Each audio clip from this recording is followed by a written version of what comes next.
The title of University Professor was created in 1935.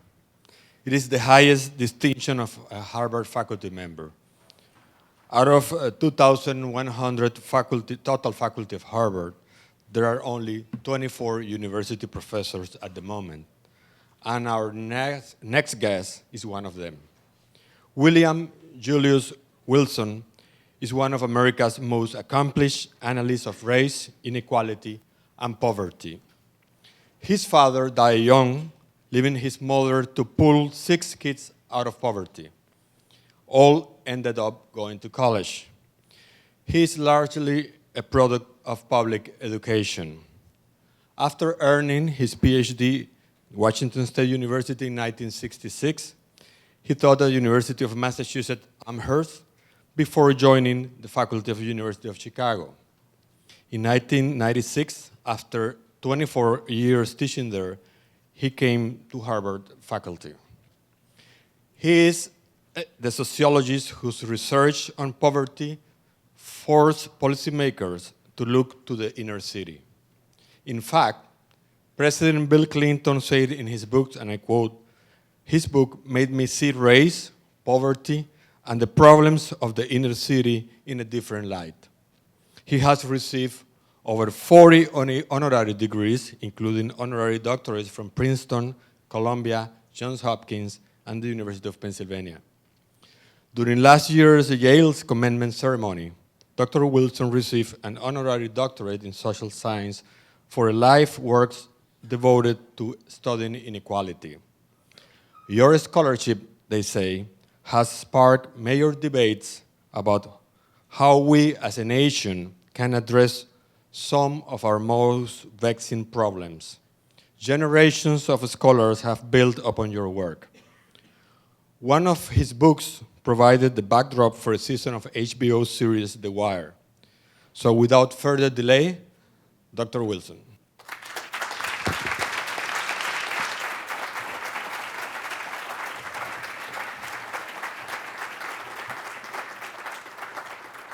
Is the green light on?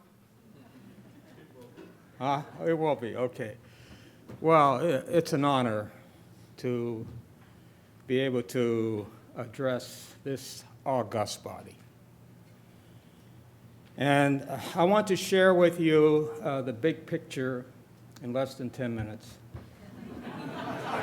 that I first presented in my book, When Work Disappears, The World of the New Urban Poor, published in 1996 by Alfred A. Knopf, and which continues to guide, this big picture that I developed in that book continues to guide my current research. And the big picture is the impact of joblessness on poor inner city neighborhoods, a lingering problem that is especially relevant today, given the state of our economy in the aftermath of the Great Recession.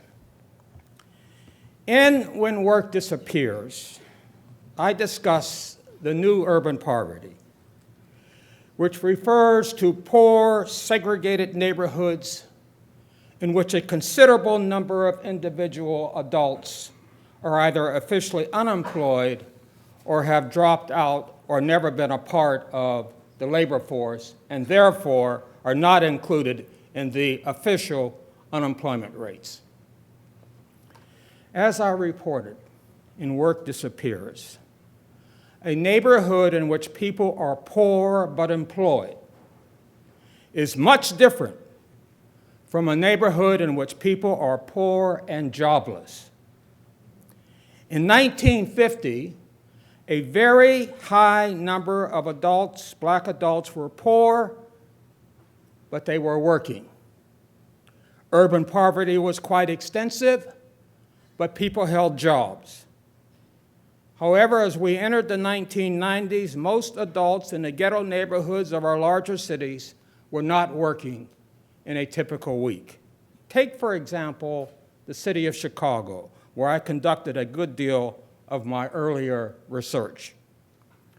I reported in When Work Disappears that in 1950, a significant majority of adults held jobs in a typical week. In the 3 neighborhoods that represent the historic core of the Black Belt: Douglas, Washington Park, and Grand Boulevard. By 1990, only 4 in 10 in Douglas worked in a typical week, 1 in 3 in Washington Park, and 1 in 4 in Grand Boulevard.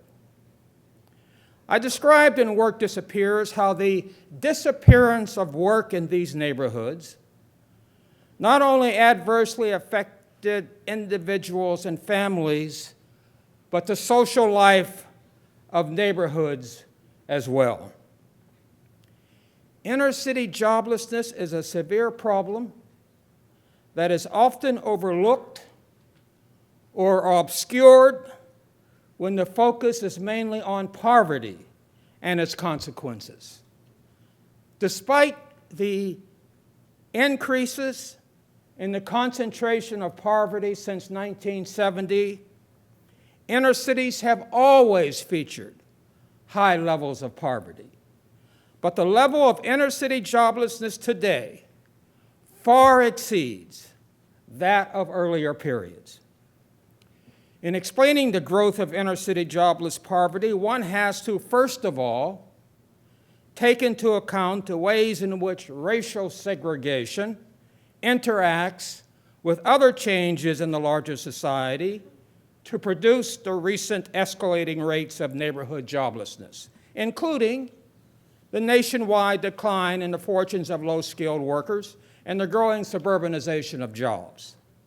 Secondly, one has to consider the impact of changes in the class, racial, and demographic composition of inner-city neighborhoods. Indeed, with a steady out-migration of more advantaged families since 1970, the proportion of non-poor families and prime-age working adults has decreased sharply in many inner-city ghettos, especially in the Northeast and Midwest.